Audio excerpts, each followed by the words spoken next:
Good evening. It is so great to be here tonight.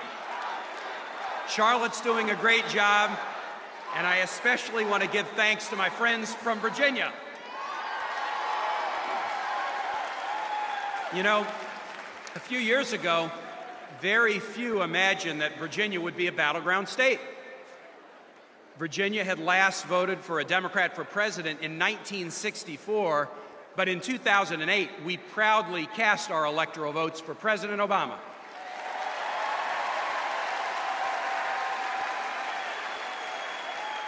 In 2006 and in 2008, we elected two outstanding senators, Jim Webb and Mark Warner, and if I have anything to do with it, we'll win again in 2012.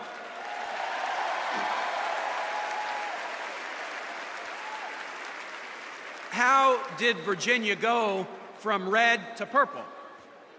We did it with grassroots excitement and hard work, and we showed Virginians that Democrats get results.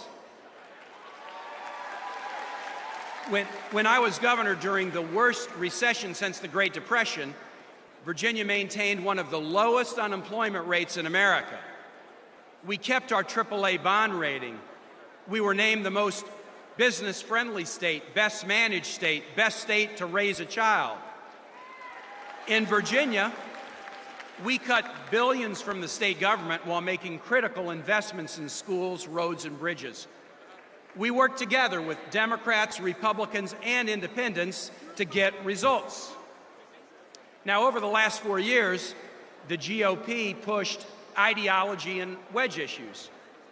Just last week, they passed a platform demanding privacy for super PACs and denying privacy to women making health care decisions.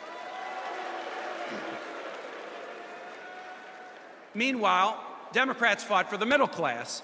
We cut taxes for 95% of American families. We went from 25 months of job loss to 28 straight months of private sector job growth. The auto industry is back, and manufacturers are hiring again. But we know we've got more to do, and this fall, there is a real choice. The other side fights to protect subsidies for big oil, but we want to invest in America's small businesses. They want bigger tax cuts for those who need it the least. We want to invest in our communities, roads, bridges, infrastructure that will make us more competitive. They want to slash education and training. We want to invest in our future. Now, there's just as stark a choice when it comes to fixing America's budget. Remember the last time they were in charge, the other side turned a record surplus into a massive deficit with 2 wars, trillions in tax breaks, loopholes, and entitlements, none of which they would pay for. And today, well, you see what they're pushing. They're pushing budget-busting tax cuts and economy-busting spending cuts.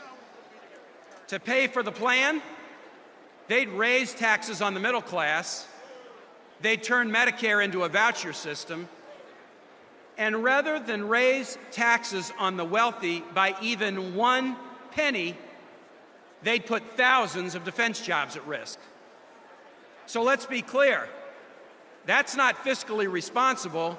That's fiscally reckless, and we can't afford to try it again.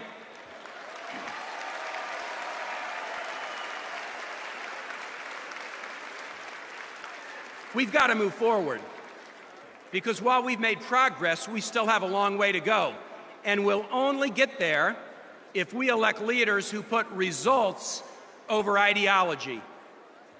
I support President Obama because he's that kind of a leader.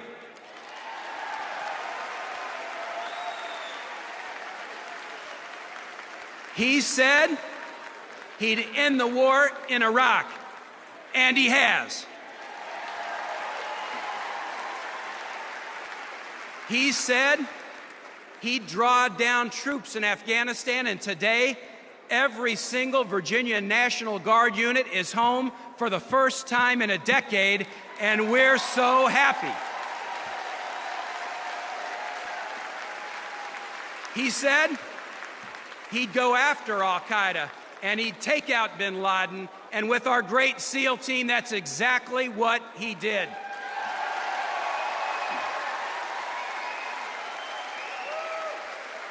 He said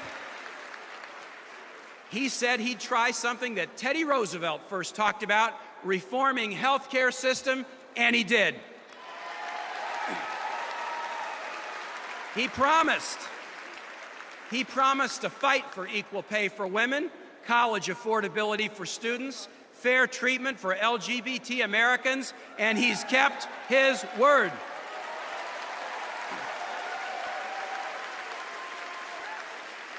Our president, President Obama, is a tough leader who gets results for the American public.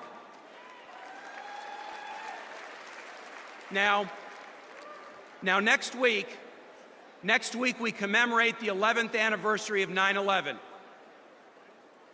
Many Virginians, too many Virginians, lost their lives at the Pentagon on 9/11 and in the wars that we've fought since. When I was governor, I went to the funerals of our Virginia Guard members. I know people who lost their kids, and I know service members who returned with their lives changed forever. Their sacrifice reminds us we're not Democrats or Republicans first, we're Americans first. So,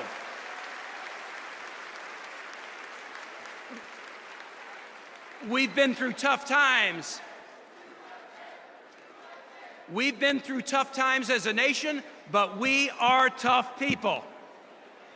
And remember, folks, tough times don't last, but tough people do last. So, let's come together. Let's come together and show how tough Americans are and prove that our best days will always, always be ahead of us. Thanks, and have a great night. Appreciate it.